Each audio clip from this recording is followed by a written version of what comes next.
Beneath the thick, shadowy canopy of a prehistoric rainforest, a silent hunter slides into the murky river waters. This is Titanoboa. Its size is horrifying, stretching over 40 feet long, which is about the length of a school bus, and weighing as much as a small car. It reigns as the largest snake ever known.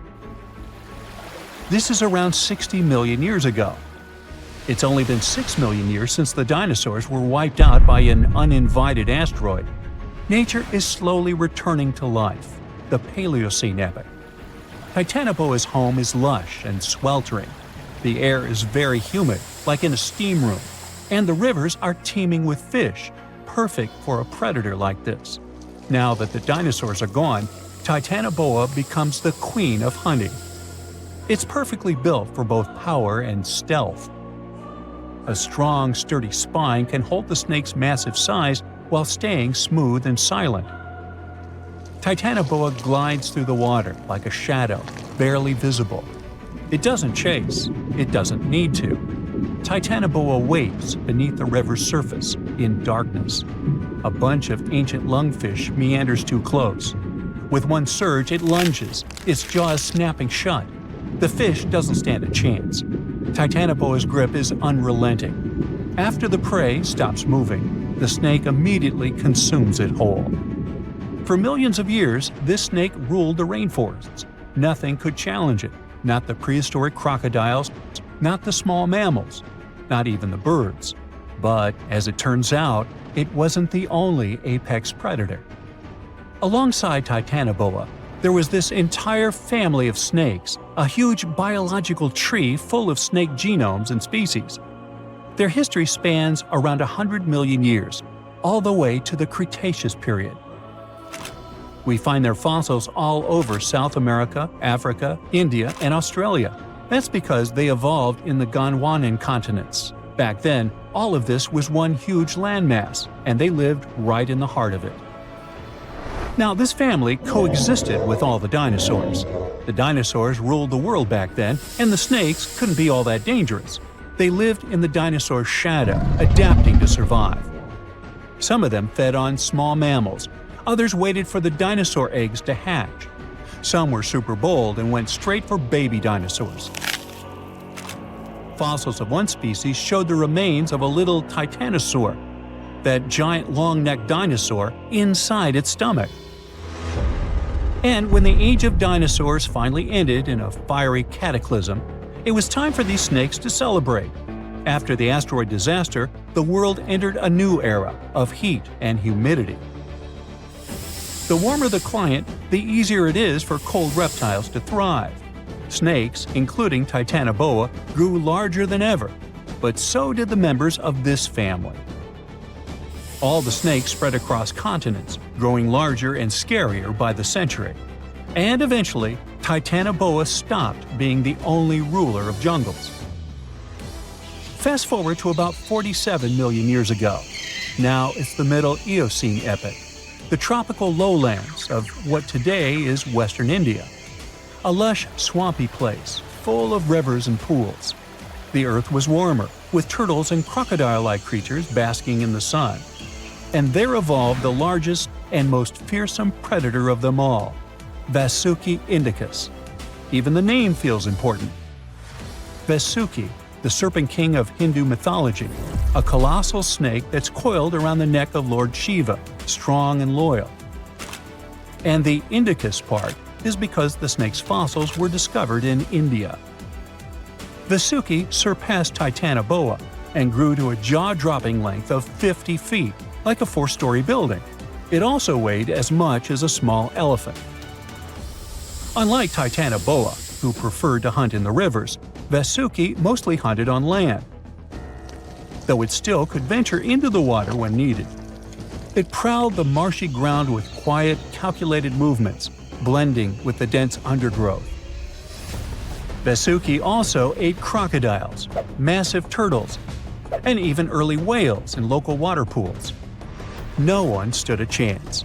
It had immense muscles and squeezed with unimaginable force. But the snake's jaws were much scarier.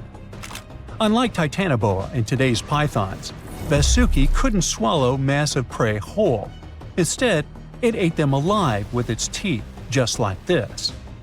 Fast and absolutely brutal, it was an apex predator of its time. And don't forget that we're not talking about one Titanoboa or one Vasuki. These snakes were part of entire populations. In the Paleocene, rivers were full of various Titanoboas. Some were younger, smaller ones, fighting for survival, while the oldest and largest ones dominated the waterways, in the same way as generations of Vasuki indicas competed with each other for thousands of years. Through the years, many siblings of this family got themselves a region to rule over. For example, alongside Vasuki, this big guy was thriving in northern Africa, in what is today's Egypt. Back then, this land was full of water and swamps. Before we learn more about other snakes, this one was considered the largest, about 36 feet long. That's still bigger than today's most powerful snakes, like the green anaconda. But then, we reached the Pleistocene epoch, from about 2.5 million years ago to only 11,000 years ago. Modern humans were evolving all over the world, and now the snakes had a new problem, an even worse one than dinosaurs. While we were developing brains, in Australia, there ruled the local king of snakes. Their names also come from legends. That's how indigenous Australians called their mythological rainbow serpent the creator of the world. It's like a problem of a chicken and an egg. Was the snake named after a deity, or did the Aboriginal people create their deity after a snake? Ancient Australians coexisted with those predators for thousands of years. They warned their children how to avoid dangerous spots, passing down stories of the terrifying serpents. In their legends, the great rainbow serpent was shaping the land, rivers, and features of the world. These legends were most likely inspired by the powerful nature of those snakes. If only they knew that these animals weren't even as huge as Vasuki or Titanoboa. Though they were still dangerous. Urlungor was up to 26 feet in length. They preferred the more green and humid parts of Miocene Australia, like waterways with lush plants around the riverbanks. And there was much more potential prey. Urlungor had a thick body as wide as a human thigh. It loved to hunt in what is today the northwest Queensland. Its fossils were found in the limestone of Riverslade. It was a fascinating find. The skull was almost intact, with teeth and everything, which is crazy considering that snake skulls are very fragile and usually don't survive fossilization. Just like snakes before it, Urlungor didn't rely on venom. It was a constrictor, quick and powerful. But at least now these reptiles weren't as brutal. Their hugs quickly caused cardiac arrest in their prey. So the end came rather quickly. Also, they no longer could swallow the prey whole, and didn't have the same sharp teeth as Vasuki or Titanoboa. So both Urlungor and Wanambi had to eat very slowly, just like pythons today. Meanwhile, Wanambi was about 20 feet long. This one had a similar head, so it could only hunt marsupials, reptiles, and other little things that ventured too close. Wanambi's domain was the waterhole. It lay coiled in the shade, motionless, its body blending seamlessly with the dusty earth. If kangaroos and wallabies cautiously approached to drink, they wouldn't even notice the predator until it was too late. The Wanambi snakes lingered in Australia for millions of years. Even when the climate and ecosystem changed, it didn't bother these guys. In fact, they thrived in Australia's cooler, drier regions. Yet, even giants fall. Time moved on, the earth cooled even more, and nature began to change.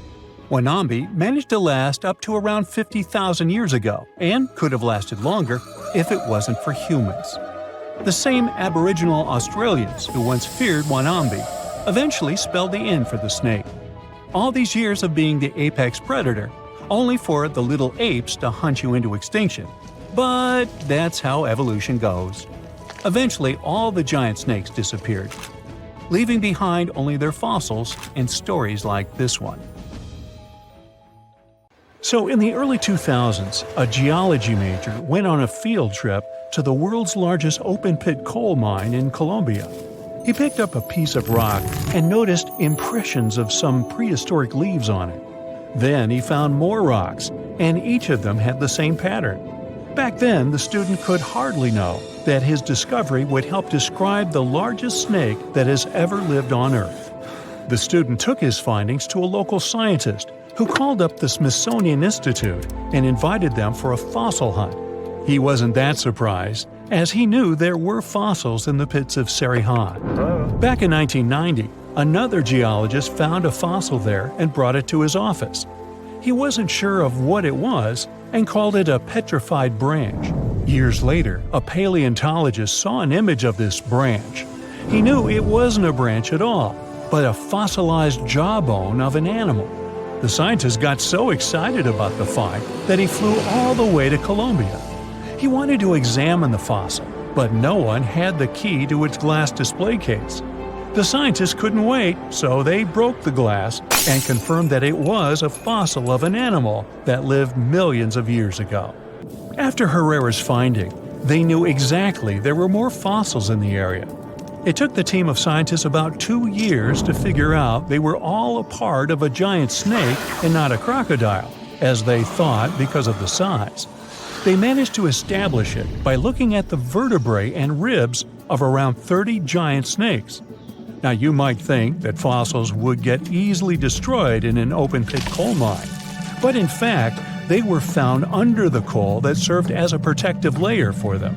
Sadly, the scientists couldn't find the Titanoboa's skull. Unlike jaws, which are extremely powerful thanks to their muscles, snake bones are pretty fragile. That's why they usually crumble long before the sediment can appear over them. But still, the researchers managed to find 3 skull fragments. Thanks to this discovery, they've made a full-scale replica of the snake's head, which supported the theory that it used to be one of the largest predators of its time. If you're starting to freak out, don't worry, so am I. They also established it was related to modern boas and anacondas. That's how Titanoboa got its name. It's basically a titanic boa. The huge snake was officially described in 2009. Titanoboa was thriving around 60 million years ago, 6 million years after the Tyrannosaurus rex roamed the planet. Back then, it enjoyed the climate of the area in South America, which is now Colombia and Peru. It got almost as long as a bowling lane, 50 feet, or twice as long as the biggest snake living today. It was as heavy as 4 giant anacondas. It got this long and this heavy thanks to a lucky coincidence. Snakes are cold-blooded animals, so they need a warm climate to live and grow in. Northeastern Colombia was perfect. It was about 90 degrees Fahrenheit when Titanoboa was alive. Titanoboa wasn't that fast, especially on land, but it most likely spent much time in or near the water. Our hero could swim at a speed of up to 12 miles per hour. Like present-day snakes, it could wriggle around and change direction really quickly. Scientists still aren't sure if it could climb trees. Paleontologists believe that Titanoboa had brownish or grayish skin. It was the perfect color for the serpent to hide in the muddy rivers of the tropical rainforests. But then again, I don't see why it would have to hide from anyone, given its size. The largest snake ever wasn't venomous, but it didn't stop it from hunting any animal it wanted. And although it could choose pretty much anything, its favorite meal was most likely fish. Whew. Scientists decided so based on the snake's palate and the number and type of its teeth. You can't recreate the giant's diet today, as all of those fish types are also extinct. When it wanted to spice up its menu, Titanoboa dined on other reptiles. It sneaked up on its prey and got them down with one quick strike. Its bite had a very special design. The structure of its jaws let Titanoboa clamp down on the body of its prey, so there was no escape. Titanoboa also had a mean set of thin and pointed teeth. They bent inwards in the snake's jaw like fishing hooks. This little feature helped Titanoboa get a grip on its prey and prevent the slightest chance of its running or swimming away. It could most likely easily swallow even large turtles and crocodiles. Now, all that sounds pretty scary, but we have nothing to worry about as Titanoboas are long extinct, right? Well, Technically, as the temperatures on Earth are going up, it's quite possible that snakes might also grow in size. They love heat more than anything, so they should feel comfortable here. Of course, that would be a completely different snake, but it's not impossible that we'll see something similar to Titanoboa. But before you think of escaping to another planet, remember that huge snakes would need something huge to eat. Such giants prefer to wrap around something huge and swallow it. Most people would be simply too small for them. So unless the huge snake was starving, I don't think it'd waste its energy on attacking anything too little. Plus, like any other snake, Titanoboa had a sharp and delicate sense of smell, needing exceptional conditions and was sensitive to vibrations. A little too smelly, too noisy, too cold, too dry, or too wet, and the snake wouldn't go near this place unless absolutely desperate. So, if you live in a big city, your chances of meeting a huge snake like Titanoboa are about zero.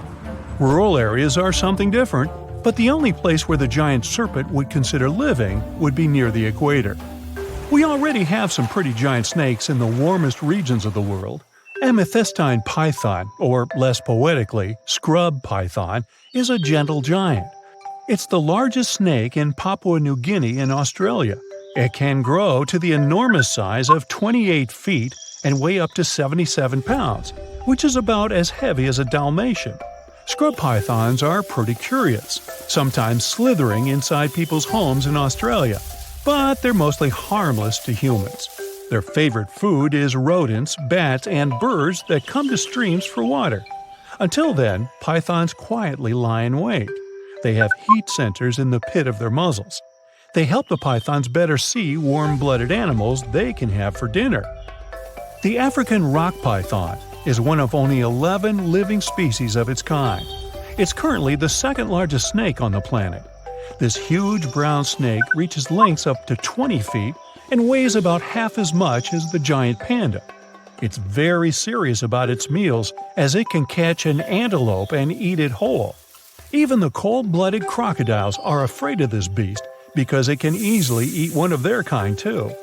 In 1958, a zoologist found a 4-foot-long young Nile crocodile inside an African python's stomach.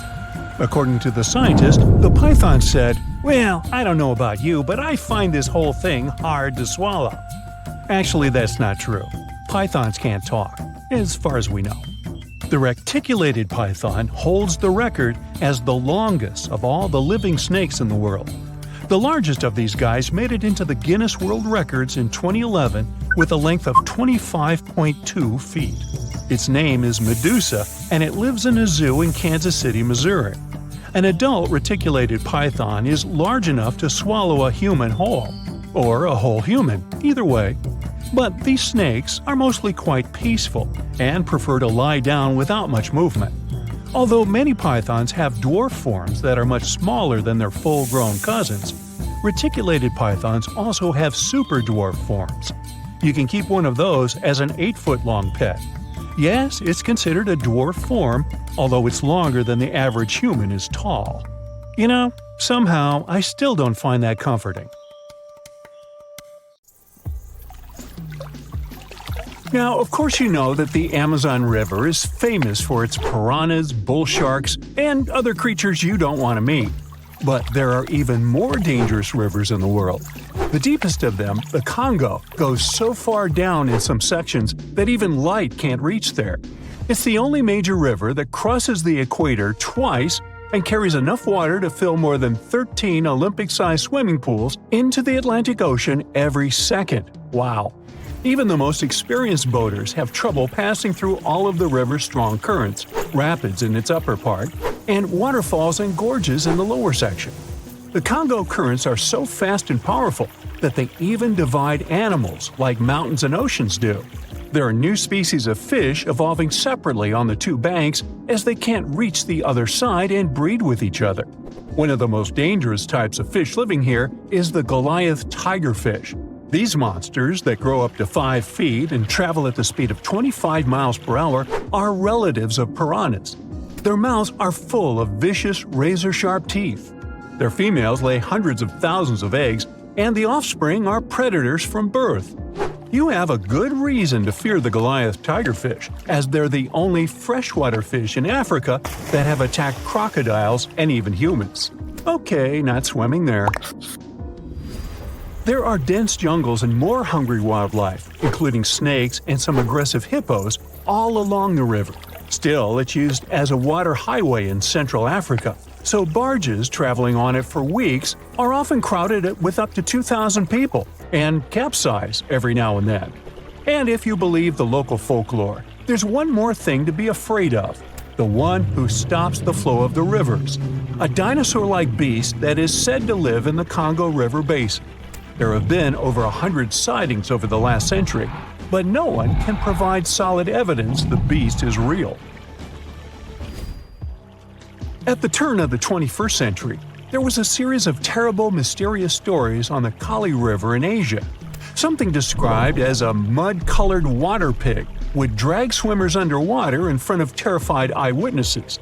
British biologist Jeremy Wade stepped up to crack the case. He noticed that all the scary incidents were happening in one specific spot, stretching about 4 miles. Villagers told him this creature was growing big and bad from all the food it got. Wade examined the water with a depth sounder and thought it could have been a whirlpool. Then the monster dragged a domestic water buffalo into the water. The buffaloes are big and heavy, so the creature that attacked it would have to be super strong. Saltwater crocodiles don't go so far inland, and the most common local species of crocodiles don't live in cold waters. There were no bull sharks in the area either. Finally, Wade spotted several goonch catfish underwater. Some of them were human-sized. They couldn't capture these monsters with a regular fishing rod, but a special ceremonial construction did the job. The largest fish was 6 feet 7 inches long and 3 times the weight of an average gaunch. It was large enough to take down a human or a large animal, but Wade mentioned there could be even bigger ones living in the Kali River. The Orinoco River in South America is dangerous to navigate because of some crazy curves and strong underwater currents. It's easy to get lost here, even if you have your GPS on. There are sudden waterfalls all along, and you must be prepared to handle those to survive. The river is the only home to a rare Orinoco crocodile and has some pretty scary-looking vampire fish swimming around. This payara fish has sharp, spiky daggers that line their gums and 2 elongated fangs that rise from their lower jaws. Could probably use an orthodontist and some braces, you think? It's a ferocious hunter constantly looking for the next victim, which is going to be a medium or large-sized fish. If a human catches a payara, it will defend itself, leaving cuts, nips, and bites, but there are no known cases of this cutie taking a human life. Well, that's good. The Yellow River in China received its name after its color, but it wasn't always this yellow. It was first formed at least 30 million years ago and shifted its course over 30 times over the centuries. Yellow sediments moving downstream from a plateau in the distance transformed it from clear to muddy. This fine-grained substance piled up at the bottom of the river and formed natural dams. The huge amounts of water that the river carries need to find their way to the sea, and that's when major floods happened, taking several million lives in various epochs. The locals tried to solve the problem by building higher and higher levees, but it only made things worse. Water coming out of the river would now have nowhere to back up, as the riverbed was higher than the surrounding land. This even shifted the river's mouth. Now there are massive dams and dikes all along the river to try to contain it. The Parana River is the second longest in Latin America and has many tributaries. They flow in from the highlands near the Andes, and there's a huge drainage in the wet season. This makes the river a perfect home for, guess what, piranhas. There are 30 to 60 species of these scary fish in the Parana waters. In late 2013, they attacked bathers cooling off by the water on a hot day. People started running out of the river as they felt something was biting them in the water. Luckily, no one lost their lives in the accident, but it's still considered one of the most audacious piranha attacks ever recorded. Biologists later determined that the type of piranhas, called palomates, was to blame for this. and humans had probably disturbed their breeding grounds. Well, the piranha also has a strong current that is tricky for boats and swimmers to overcome. Plus, it often floods, which can be dangerous for people living in the surrounding areas. The longest river in the world, the Nile, flows through 11 countries all the way into the Mediterranean Sea. Expeditions have spent centuries looking for its source, and no one still knows for sure where this mighty river begins. Adding to the mystery, the Nile takes an unexpected turn right in the middle of the Sahara. Scientists have figured out the reason is a massive underground rock formation from millions of years ago. The Nile has served as the most important water highway for civilizations through centuries, but it has some pretty dangerous inhabitants, like crocodiles that grow to be 20 feet long, which is slightly more than the height of an average giraffe. These bad guys can reach a speed of 30 miles per hour on land and take the lives of a couple hundred people every year. Hippopotamuses that also live here sometimes go after boats, and venomous snakes like the black mamba and the Egyptian cobra add to the mix. One of the most dangerous creatures on the Nile is the mosquito, as they carry around all sorts of diseases that affect hundreds of thousands of people. The Brahmaputra River in Asia carries waters from the mighty Himalayas. When the snows in the mountains melt, the river floods massively, causing landslides, displacing millions of people, and taking the lives of hundreds of animals in the nearby national parks. Such floods are also common during the monsoon season in India, from June to October, with heavy rains. The course of the Brahmaputra River has changed incredibly over the past 2.5 centuries. Erosion is another danger it's hiding. The banks of the river are mostly made of weak cohesive sand and silt, and even though the erosion rate has gone down, it is still the reason a lot of people lose their land and get displaced. The Brahmaputra is one of the few rivers in the world that has a tidal bore. That's a strong tidal wave that pushes up the river against the current where a river empties into an ocean or sea. And there you have it. You're strapped in a boat cruising down the Amazon River with the sun scorching hot. As you check out your map, your boat starts rocking back and forth. The water is starting to get more intense, so you hang on for dear life. You tuck your map in your pocket and try to take control of your boat. You strike some jagged rocks and duck low to avoid tree branches. Your boat strikes a large rock out of nowhere and capsizes. You're swimming in the murky green water. While you're trying your best to get ashore, your boat gets washed away. Underneath the water lies a whole new world of bizarre and dangerous animals. Candiru fish are snake-like creatures that can grow up to 16 inches long. Arapimus can weigh more than an adult male and are taller than most basketball players. They are the biggest freshwater fish in South America. They have a hybrid gill system that forces them to pop up to the surface every 5 to 15 minutes to breathe in oxygen for their large swim bladder. You swim out of the raging water and dry yourself off. Oh no, your map is completely soaked. There's no way you can get to your destination without it. You venture into the thick rainforest, shoving the branches and leaves away. As you get deeper, you notice something on a tree. It's barely moving, but it's got sharp claws and a raggedy coat. It stretches its arm to another branch and tries to pull itself up, ever so slowly. Sloths sleep more than half their days and only head down from trees once a week. They're so motionless, they sometimes grow algae and moss on their fur. The rainforest gets denser with each step until there's barely any sunlight illuminating the path in front of you. You notice a figure following you. With every branch you step on, you can hear a faint sound right next to you creeping around. You start walking a bit faster, and the sound catches up with you. You make it out of the dense part and tread along a narrow path until you reach a cliff. You can't walk normally here, so you pin against the wall and walk sideways to cross the hills. You slowly move across with the river 30 feet below you. You move your right foot, and some rocks fall into the river.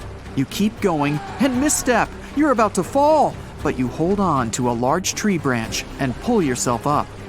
You notice a couple of colorful, poison frogs inches away from your fingers. Touching any of these frogs can be extremely dangerous and harmful, despite their amazing color patterns. The golden poison frog is one of the most poisonous animals in the world. One of them hops right next to you, so you let go of the branch and fall back in the river. The river is washing you down until you reach a calm current. Underneath you is a swarm of piranhas swimming with their sharp teeth.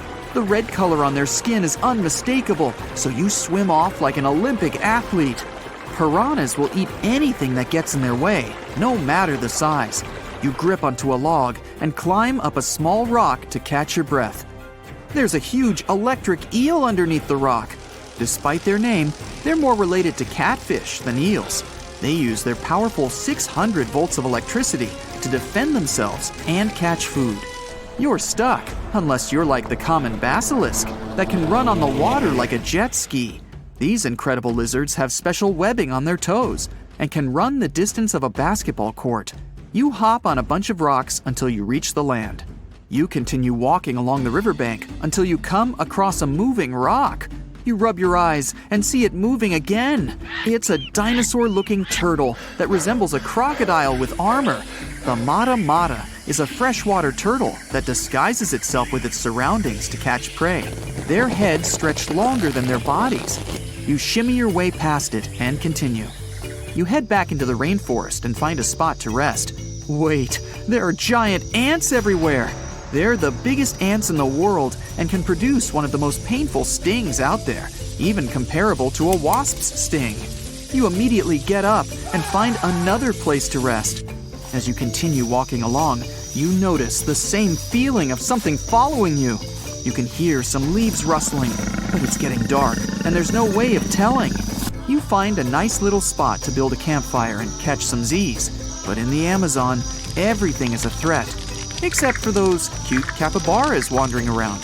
They live in groups next to water sources. They're also the biggest rodents in the world. You don't need to worry about them if you're stuck in the middle of the Amazon rainforest. Suddenly, you feel something slithering up next to you. You look down and see a massive green anaconda just about to constrict you.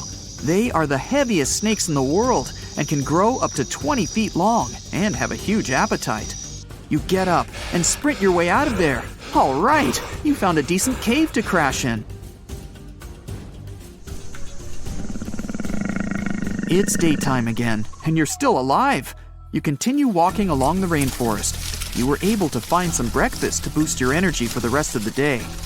You spot something on a tree that looks like a branch, but it's actually a potu, a master of disguise that can spend days motionless on broken tree branches. These bizarre birds use those branches as their permanent home, where they lay their eggs and chill all day. You continue your way through the rainforest and see a Brazilian wandering spider crawling on a tree branch right in front of you. 8 of these species can be found in the Amazon area.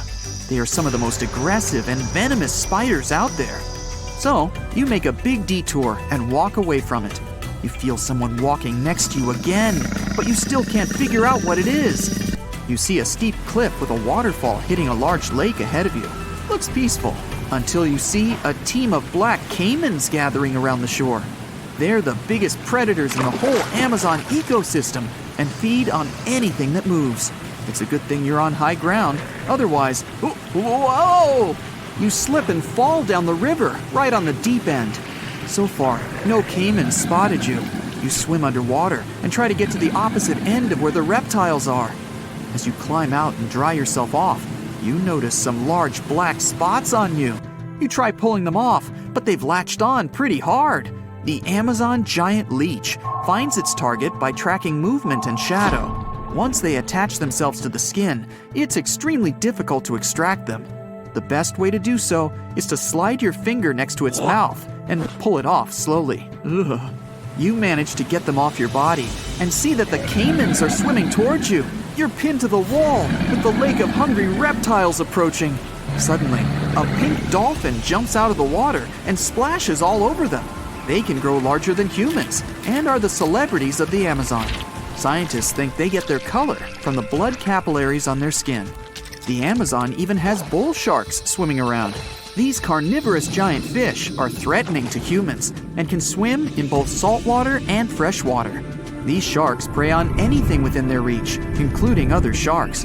The dolphin distracted the caimans, so you climb up the cliff and try to find the best way to escape.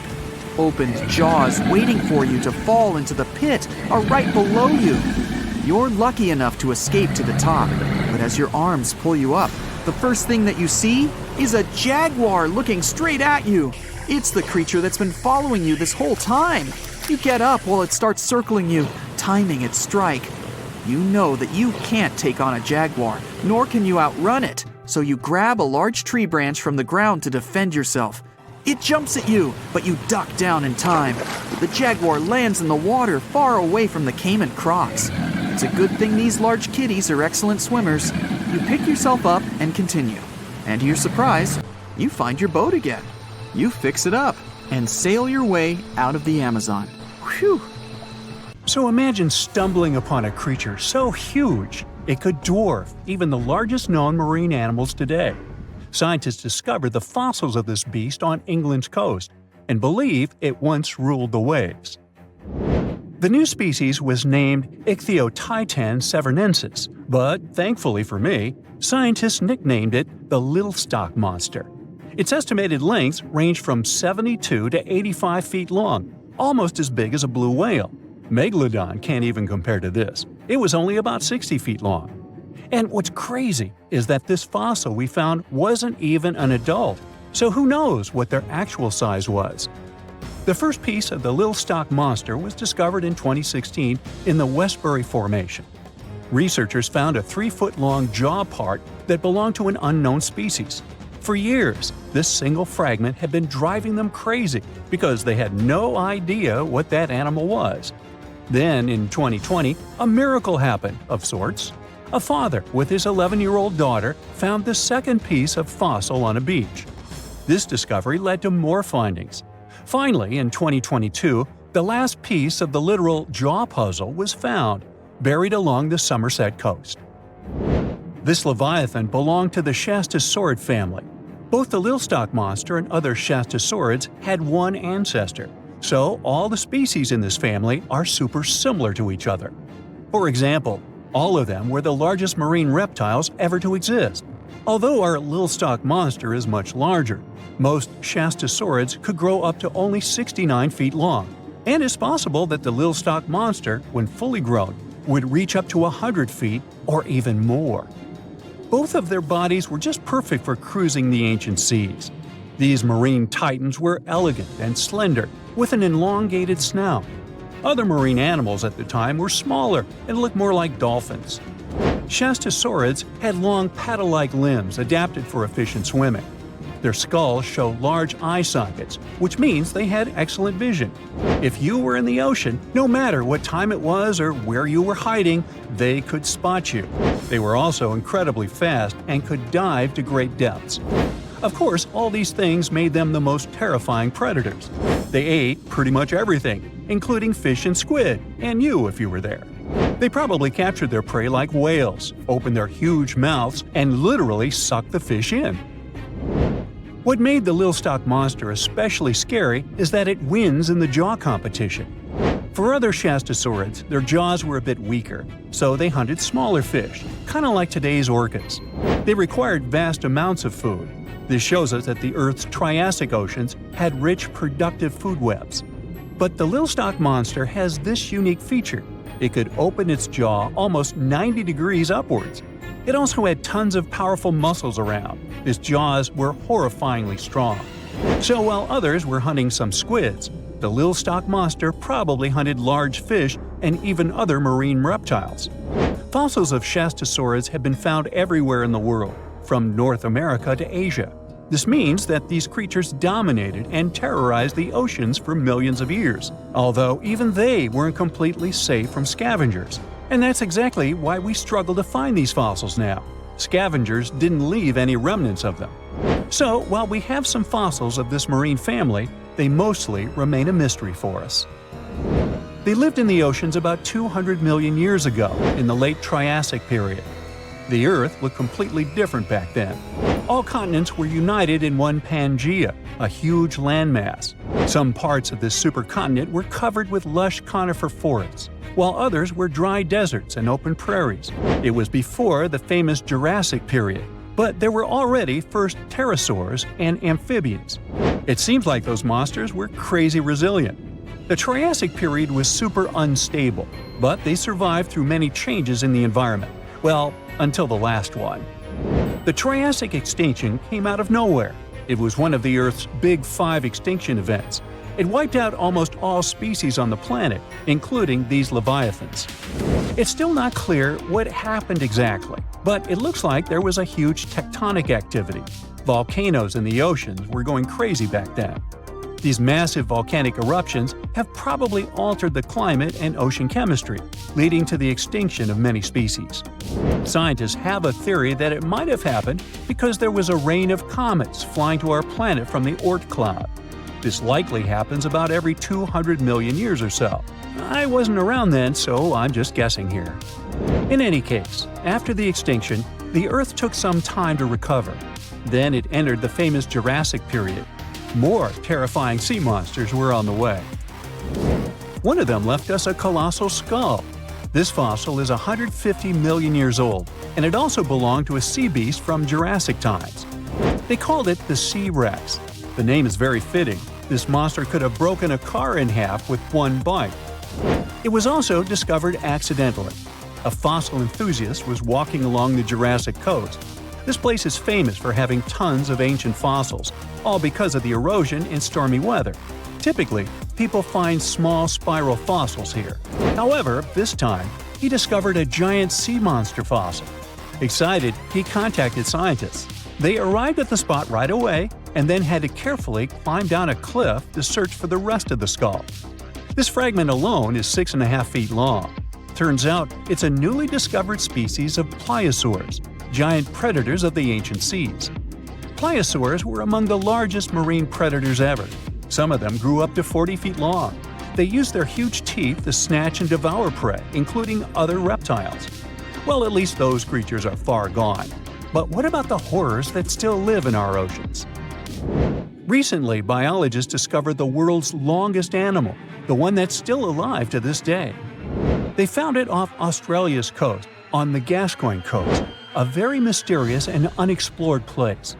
There, underwater vehicles stumbled upon a frightening 150-foot-long siphonophore that's twice as long as many blue whales and 3 times as long as a humpback whale. Doesn't it kind of look like one of those toy string worms? But this creature isn't friendly at all. It's a string-like deep-sea predator. What's even more scary is that this isn't actually one creature. It's a colony of small clones working together as one. Basically, collective consciousness. Ooh, Borg. Together, they stretch out like a single long string in the water. This creature might be the longest siphonophore ever found, and it was discovered at a depth of around 2,000 feet. Siphonophores, similar to jellyfish, capture their prey by dangling stinging tentacles in the water. When their tentacles touch small crustaceans and fish, they get paralyzed, and then they're reeled up to the colony's body. Expeditions to Western Australia's underwater canyons were definitely worth it. Together with that siphonophore, scientists have discovered up to 30 potential new marine species. Among them were a new octopus or squid, a long-tailed sea cucumber, glass sponges, and giant hyroids, colonies of animals resembling upside-down jellyfish. None of them have been seen before in Australia. But most of them weren't as scary as the one that was recently discovered in the Gulf of Mexico. This creature is straight out of a sci-fi thriller, a 26-foot-long mangapinna squid or bigfin squid. It was discovered near an offshore oil rig at a depth of more than 7,800 feet. It has incredibly long elastic tentacles, which can be 15 to 20 times longer than its body. It holds them at right angles to its body, making it look even creepier, almost as if it has elbows. And yes, it's another deep-sea predator. These 10 tentacles probably help the squid trap their prey and drag it onto the seafloor. We barely know anything about this extraterrestrial-looking creature because they're very hard to find and study. And if you think their tentacles are awful, just check out these creatures with 20 arms. This thing looks like a facehugger. This new species is lurking in the frozen depths of Antarctica. Experts were searching for cryptic sea animals known as promachocrinis, or Antarctic feather stars. They're kind of similar to starfish and sea cucumbers, but have an otherworldly appearance and can live up to 6,500 feet below the surface. It's called the Antarctic strawberry feather star. Despite its pretty name, its appearance is anything but cute. It has a bizarre strawberry-like body from which 20 spindly arms branch off. Its coloring ranges from purple to dark reddish, and the arms all have different lengths and thickness. Who knows how many more of such scary creatures we'll discover in the future? So, a mysterious discovery was made deep in the Red Sea, the so-called death pools. Woo, that's scary.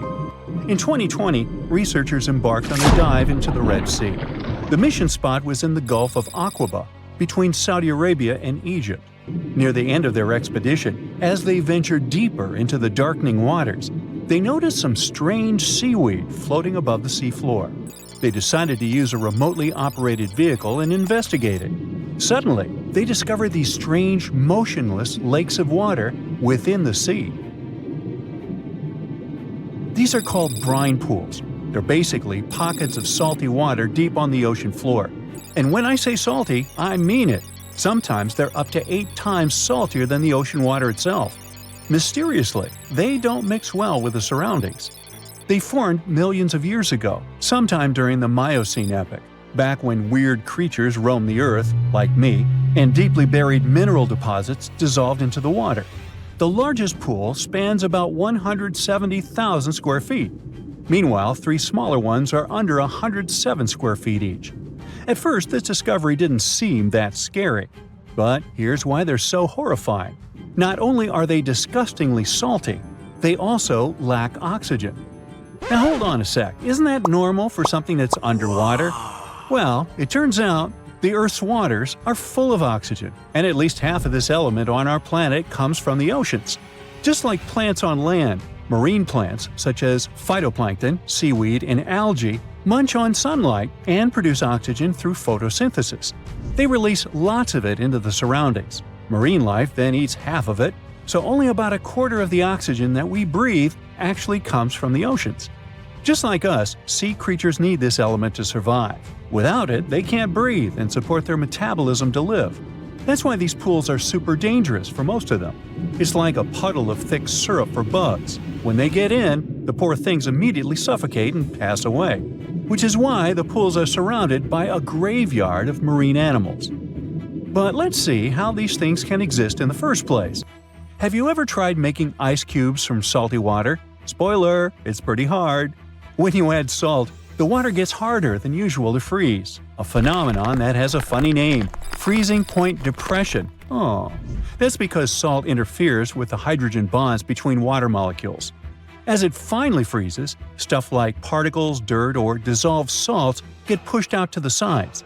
As a result, the salt's kind of squeezed out of the ice crystals and gets trapped near the edges in small bubbles or pockets. Something similar happens in the ocean when seawater starts freezing under super cold polar caps. The salt doesn't freeze with the water. Instead, it gets pushed out, forming a super salty cold liquid, the brine. And then it sinks down to the ocean floor. On a large scale, all this process also helps currents to form.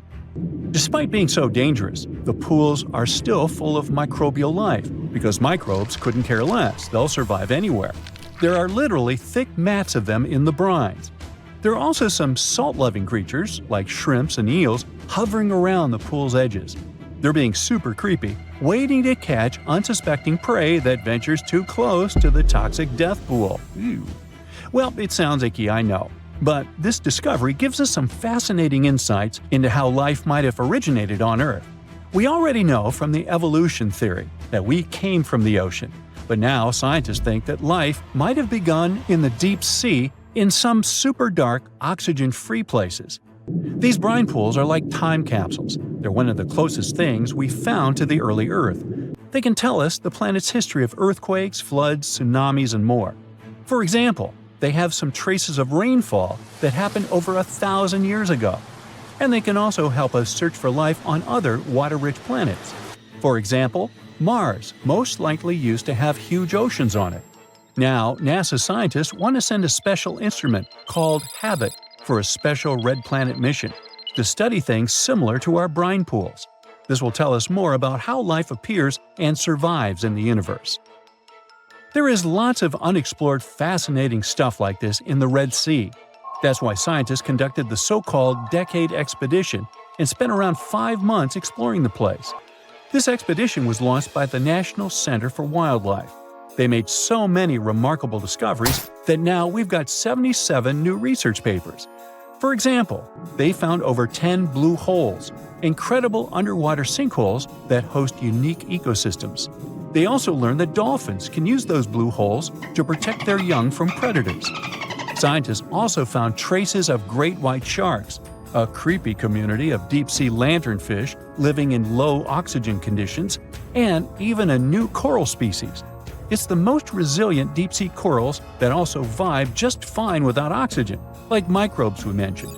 Speaking of which, research also showed us some new ancient thermal vents and large blobs of microbial formations near Farasand Island.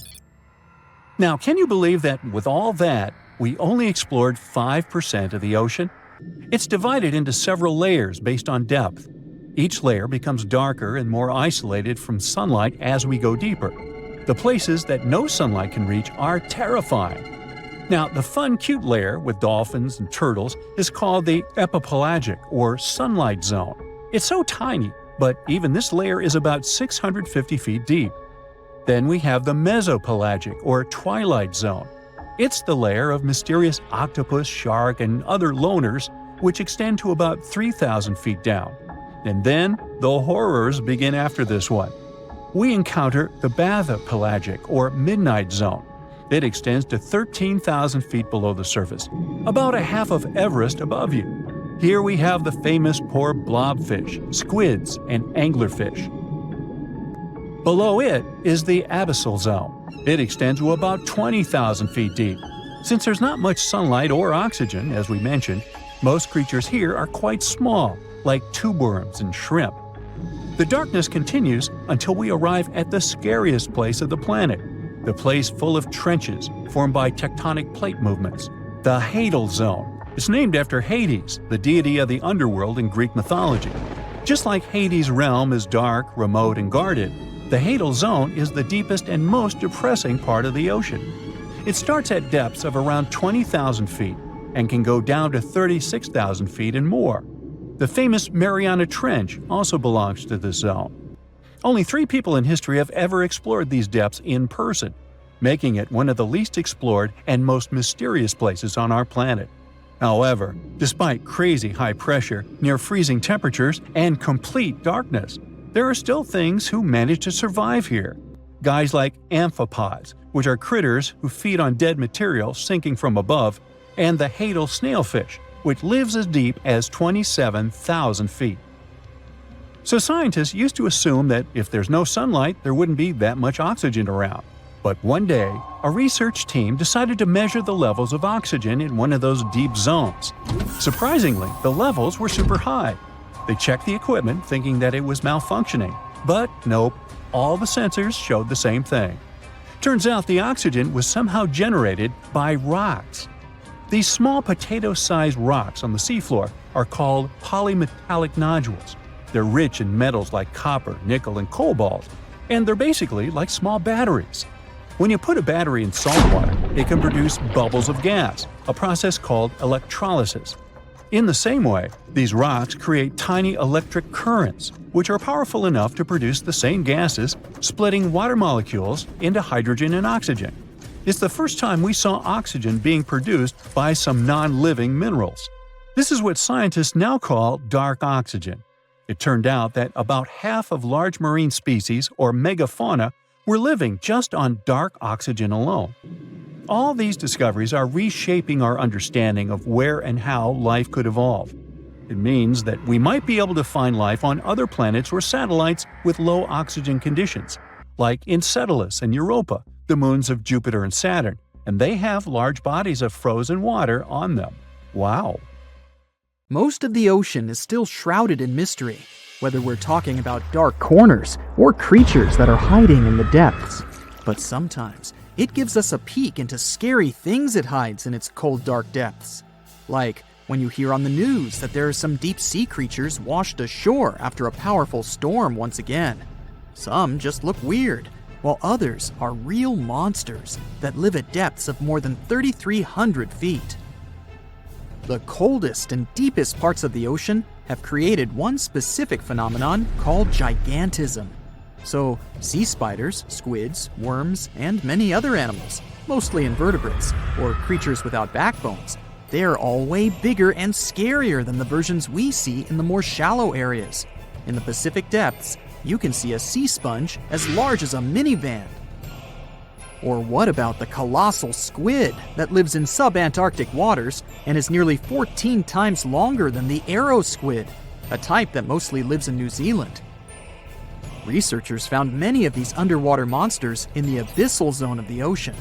Back in 2021, the researchers showed images of the giant phantom jelly. It was at a depth of 3,200 feet. Its tentacles were 33 feet long. Wow, I wouldn't like to face that one on the beach. It probably eats only small fish and plankton, but it can swim to depths of more than 21,900 feet. And down there, this giant jelly doesn't have enough food. How does it survive then? Scientists haven't figured it out yet. And there are even more questions related to the giant squid, the biggest one ever found. This monster is 43 feet long, with a weight of nearly a ton. Imagine if those tentacles would grab your car, or something like that. They would smash it like it was a toy. There's no light in the abyssal zone. Sun rays just can't penetrate that deep. So there's no algae or underwater plants there. Local animals mostly eat snow. Marine snow is not like the regular one you build a snowman with. It consists of any small flakes or remains that fall from the surface of the ocean. Maybe even some leftovers that animals up there couldn't eat. So it's not much. But apparently, it's enough for very large creatures that hide deep down there, like giant squids. Squids that generally live at such depths don't bother going after their prey.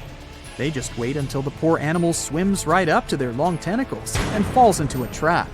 It may not be the best method ever, because not many animals will even swim into these dark, cold parts. But it's the method that saves energy. A giant squid eats only 1 ounce of fish daily, which is approximately 45 calories. That's nearly 50 times fewer calories than an average person should eat per day. So when a squid gets 1 fish, it saves it for a couple of days. I hope giant squids won't get the idea to go to the surface and look for food when there's not enough of it in the abyssal zone. And I hope even more that giant Greenland sharks won't get that same idea. You can find them at depths of up to 7,200 feet. They're twice as slow as we usually walk. They swim at a speed of 1.12 feet per second. Their slowness is part of the energy-saving mechanism that creatures down there need to survive. But they can speed up in the form of short bursts when they need to catch prey. But they kinda change their diet from predator to scavenger, considering their environment.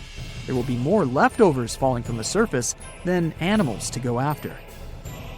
Greenland sharks grow just 0.4 inches per year, and they're mostly 20 feet long, which means they live for a very long time, sometimes up to 400 years. They also have a slow metabolism, and that's one of the main factors for their long life, too. Greenland sharks like to spend their time in cold waters. They're adapted to that, since their tissues have specific chemical compounds that prevent the forming of ice crystals all over their body. That means they have some sort of natural antifreeze. So what makes them so big? Scientists are still not sure, but some theories try to explain it. There's this thing called Kleiber's rule that says bigger animals tend to be more efficient.